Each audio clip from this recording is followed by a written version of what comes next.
It's a state of emergency. It's a state of emergency. It's a state of emergency. It's a state of emergency. Going off of that, I wanted to talk to you a little bit about these guys. I don't know.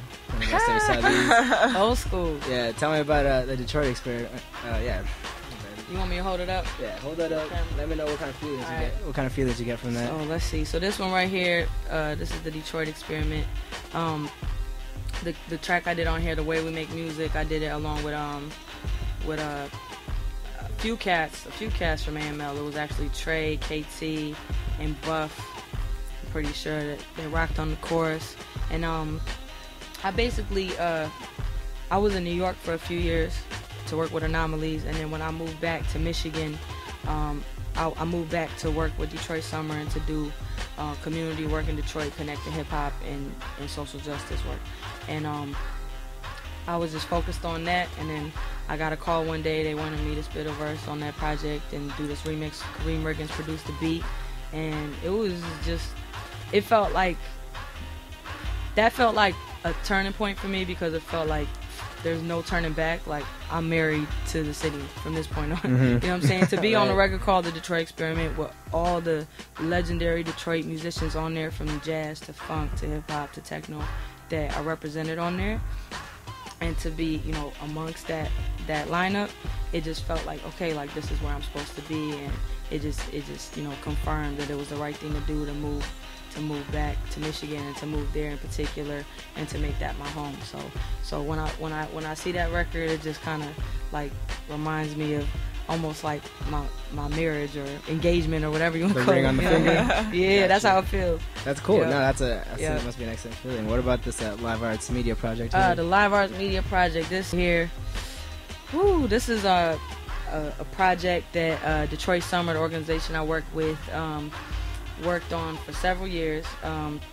It's called Rising Up from the Ashes, Chronicles of a Dropout, and we worked on it in 2006 and released it, I think, in like late 2007, and have been really still using it since. Like, we just got like 5 emails last week, like, where can I get the Live Arts Media Project CD? We want to use it in our school, we want to use it for our class, we want to use it in our community organizing. So the main focus of it is a lot of the youth we were working with were dealing with a lot of issues in the schools, either dropping out or thinking about dropping out.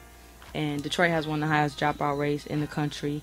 And so we, Detroit Summer, decided to basically put the power of media in the youth's hands. So we showed them how to do community interviews, and they asked people all over the city questions around what was going on in the schools that was making people drop out. And our point was not to say like, stay in school, kids. You know, it was saying like, there's a real reason why people are dropping out. What's going on? And that's what we need to address. You know what I'm saying? Like, these youth are dropping out because they're voting with their feet against a system that has failed them. And so we basically gave them mini disc recorders. They went around, they did community interviews, real similar to the Locust process of how me and Finale did Locust. They went around and did interviews first, and then they edited the interviews, and then they went ahead and wrote songs and poems and did like visual art and shit like that. And they put it all together. We called it an audio hip-hop documentary. And then they created like curriculum around it. And we actually went on a 10-day tour with like 10 youth.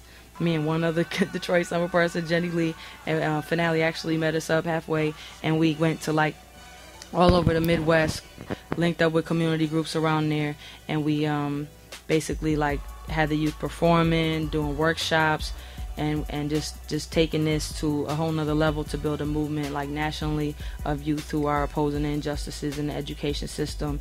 And it's just been built on every year. Like, now the youth who were just participants in the program during this are now coordinating the program. Coordinators. So like they went from being like participants to then last summer the summer before last, they mentored like a new group of youth, and they all did videos, which are, if you go on YouTube and look for Detroit Summer Live Arts Media Project, you'll see like the videos that they did.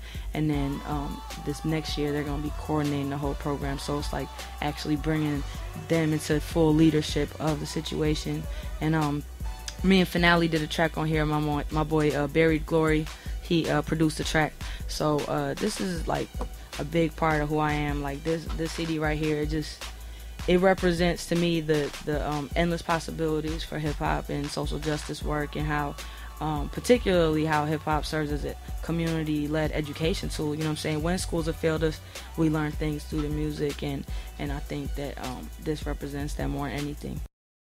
Baatin was one of the most down-to-earth, sweet, like just real people I've ever met in the hip hop community. Period. He was a very spiritual person, and he approached everybody like he saw their highest potential, right. And he brought that out in people around him, and he encouraged people around him, and he just had like the best energy. Whenever you saw him, it was always positive, it was always uplifting, and even though he went through so much, like in his battle with his schizophrenia and other mental health issues, he always continued to struggle with it. And you know, I think, you know, a lot of other people in hip hop in our communities have experienced those things but haven't spoken about them as openly as he chose to, and I think that that's another symbol of how courageous he was and how much heart he had. Like, as far as he didn't really care what people thought, he just cared about like the healing and, you know, highest potential of people's health and evolution. So he would speak about those things openly and the struggles he was going through, so that potentially other people going through those struggles could learn from his mistakes or his challenges. Also, like a source of strength too for others. Exactly, you know. So he would talk about it openly, so other people didn't feel like it was so taboo. Exactly. Like, you know, oh, he's going through that, so am I. You know, and I think that like his passing, unfortunately, is another huge reminder of why we need to talk more openly about those issues and things like that. Now, his struggles aside, his music and his approach to being creative was like otherworldly. He would always talk about that, like, you know, Baatin, man, come back to earth, you know, because he was always like just out there. Matter of fact, the first time I met Baatin was in the lobby in here. Oh, you serious? Yeah, wow. Like in the lobby in here. It was like when they was down here for an interview, and like I had done shows with him, but we never got to like really build.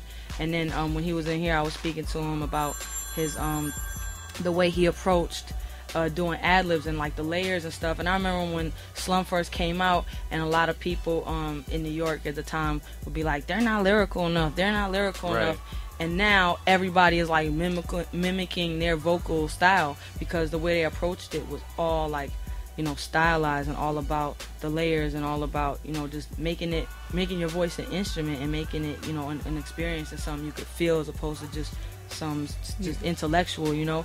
And like, you know, a lot of people say this, like people with mental health, so-called mental health issues, a lot of time are just tuned into the rest of us have like blocked our our senses to fully engage with. So he was tuned into like a higher plane of thinking almost, you know, or like other dimensions that the rest of us, you know, weren't in tune to. And maybe that was, you know, a lot for him to always be thinking about and constantly, you know, be balancing with, you know, the contradictions of our fucked up reality. But you know, he was an incredible artist, an incredible person, and he has, you know, a beautiful daughter and son, and I just hope that, you know, his legacy lives on through them, and of course it will through his music. So I see a lot of hope for that message to come out, you know, through the continued support for him and his, I guess, the movement that he was bringing out. Even though he didn't know he was bringing it, it's like through his passing, that movement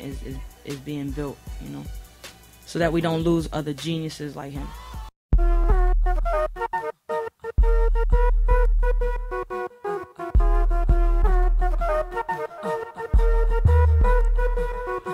Listen, I got a passion for spitting, smashing the competition. Vocals the logo for the back-to-back world champion Pistons. Undebatable, flesh is biodegradable. People ego deflatable. See no evil and play the role. I'm Peter Gabriel with a sledgehammer.